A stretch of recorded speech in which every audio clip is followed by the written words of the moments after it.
بسم الله الحمد لله رب العالمين الصلاة والسلام على رسول الله صلى الله عليه وسلم كبجمتو في دعوتو دخين اسنندون بكجر تنتي لخيسا خالا السلام عليكم ورحمة الله وبركاته كندي سلامات بكجر تنتي يرو أما تنا وننو تغيس جرو قبسما بكبوا شيخ آدم دولا شيخ داود محمد شني قبسما سار رجرة نتيجة أكا مادة راشد تني إن شاء الله ميرا مادة راشد أكا مادة راشد صوتي الدار رجرة حالا جمعتو الدار رجرة سريف اسم أمني سلامة بكجر تنهندرو بكبوا أمة شيخ آدم دولا قبسما إساتيف صوتي جراتو كن يخنا في الله كجمد نبدي أمنا للي بكجر تنمو جمد يسين جنة أكسمك أراتين تنيلين haga durcaala ittinuuf oowwiteenuuf tolte jirti tagama darasaatiis akkasuma tamaadda haraashiitiis hawaasni biyyaatillee gammachuu addaa keessa jiran saniif guyyaa qubsumaatiin nu dhiyaatee jiraaf dhaamsa isiniif dabarsuu barbaanne warreen qilleensa gubbaan wal qunnamtii qabdan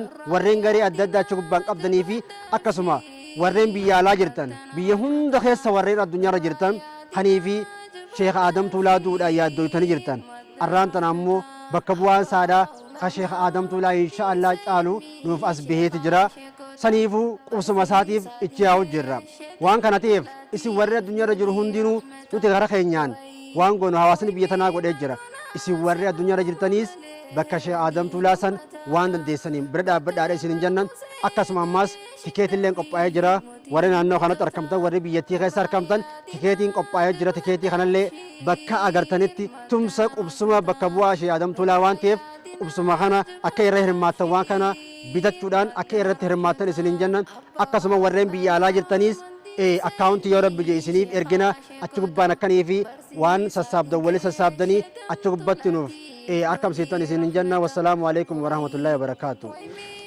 بسم الله الحمد لله ثم الصلاة على محمد بن عبد الله وعلى آله وصحبه أجمعين أما بعد أولا السلام عليكم ورحمة الله وبركاته دعوتو في هردفتوني ميديا خنيا خطيب إسلام خن الدنيا مرة جرتان بكا جرتان مرتو نجيني رحمن سن راجراتو سن جنة أكما نجدورا جامعة ترتي إدون نتيجروتون إدو بيا آدم تولا مجلسا شيخ شيخوتا آدم تولا مفتي أوروميا مفتي الدنيا غوتو خنتان خنجرو دنيا راديمان وقا tokko gaaniitti amma jiran baatii takkaa'u torbaana wayii hafeefi saniif akkuma beekamutti aalimni tokko waggaa jiru duniyaarraa deeman akkasumatti ammaasis khaliifaan isaatis jira arra bakka bu'aa Sheekh Aadam Tuulaa Sheekha Sheekkootaa Sheekh Aadam Tuulaa bakka bu'aa saadhaa Sheekh Daa'im Mahamad qubsiisuudhaaf hawaasni biyya tanaatii fi akkasumatti ulamaa'onni biyya tanatti argaman martinuu mariirratti argamanii saniif hawaasni keenya martinuu kan addunyaa mararra jirtan kan alaa kan keessaa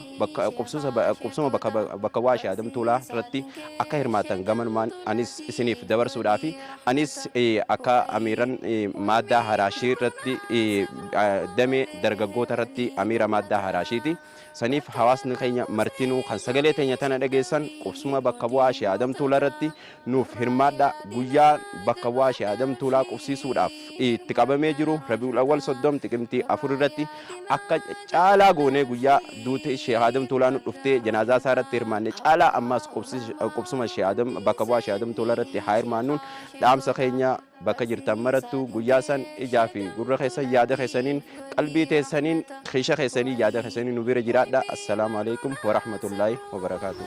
Bismillahir Rahmanir Rahim. Alhamdulillahi Rabbil Alamin. Assalatu wassalamu ala ashrafil anbiya'i wal mursalin nabiyyina Muhammad wa ala alihi wa ashabihi ajma'in. hordoftoonni keenya kan TV Islaama marti keessanuu awwalan assalaamu alaykum wa rahmatullaahi wa barakaatuh.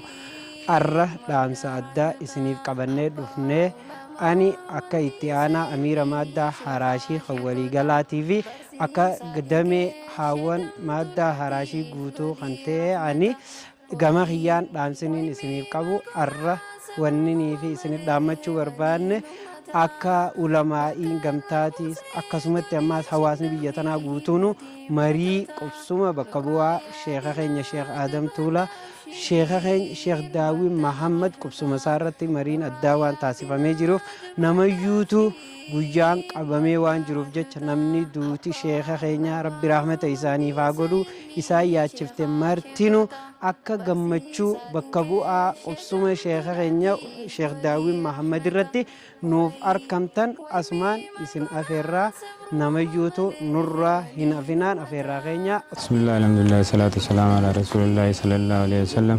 Bismillah, baliyan keenya kadhadhaa kadhiiraa kadiqqaa kabuddaa. Assalaamu alaikum wa rahmatullahi wa barakatuhu.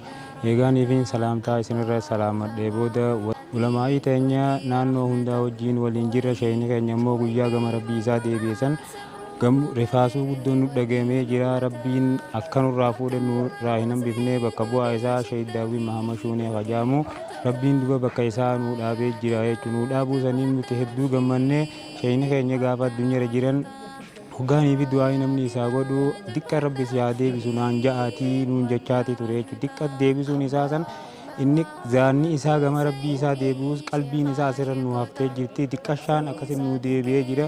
Qobsumti guyyaa duba sheekha keenyaa kun baatii xiqimtiidha. Guyyaa afurii keessa waan taateef namuu keesha keessanii fi ka jaalala sheekha keenyaa kana qabu akka nu bira dhaabbattan hadaraa isiniin jenna. Assalaamu alaikum wa rahmatullahi wa barakatuh. Bismillah, alhamdulillahi rabbil alamin. Assalatu wassalamu ala ashrafil anbiya wal mursalin nabiyina Muhammadin wa ala alihi wa ashabihi ajma'in. Amma ba'd.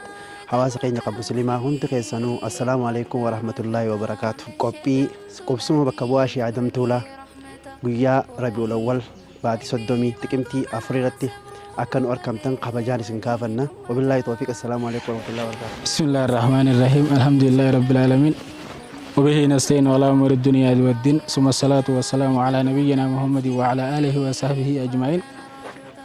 أما بعد قبل كل شيء السلام عليكم ورحمة الله وبركاته. قرتيغا حواسنا خينا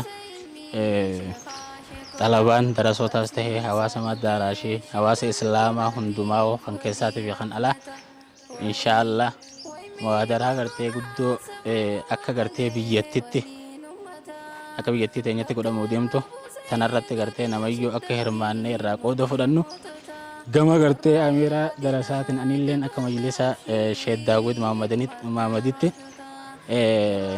inshallah akkaan fi irratti hirmaattanii qooda irraa fudhattan asumaaniin gartee gaa isin afeeruu barbaada.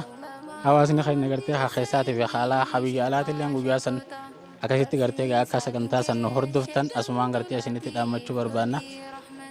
Haasii immoo gartee hundinuu akka irraa dhufnee qooda fudhannu.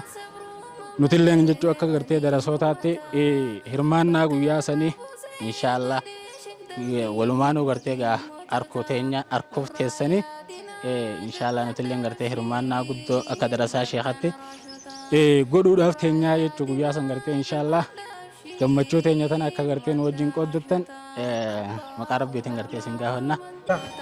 Guyyaan beellama Rabiul Awwal guyyaa 30 guyyaa alhadaa sa'a 2 fi nusarratti. Sinafnu isinis sinafina.